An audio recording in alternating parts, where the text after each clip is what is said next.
Misteri kematian Nia, gadis penjual gorengan di Padang Pariaman, ini kata polisi.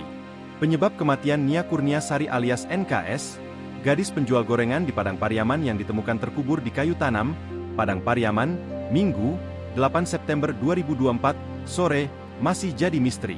Hingga berita ini terbit, belum diketahui pasti siapa pelaku dari kematian yang terindikasi adanya tindakan pembunuhan itu. Kasat Reskrim Polres Padang Pariaman, Ibtu AA Regi menyebut, kasus kematian Nia masih ditangani oleh pihaknya, dilansir dari Tribun Padang. Ia menerangkan sejak jenazah Nia ditemukan terkubur, pihaknya sudah langsung bekerja untuk memeriksa penemuan jenazah tersebut. Selain mengamankan TKP, pihaknya juga sudah berkoordinasi dengan keluarga supaya jenazah Nia bisa diautopsi mengingat kematiannya tidak wajar.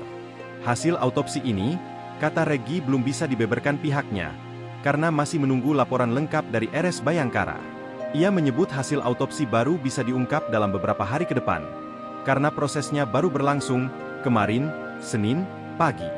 Terlepas dari itu, Regi mengaku sudah memeriksa sejumlah saksi dalam kasus ini, mulai dari keluarga korban dan masyarakat yang melihat kondisi terakhir korban.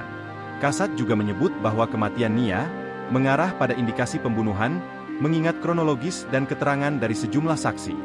Diketahui, NKS, gadis penjual gorengan ditemukan tewas terkubur di dalam semak-semak ditutupi pasir dan daun-daun, di Korong Pasang Galombang, Nagari Kayu Tanam, Kecamatan 2X11, 6 Lingkung, Kabupaten Padang Pariaman, pada Minggu, 8 September 2024.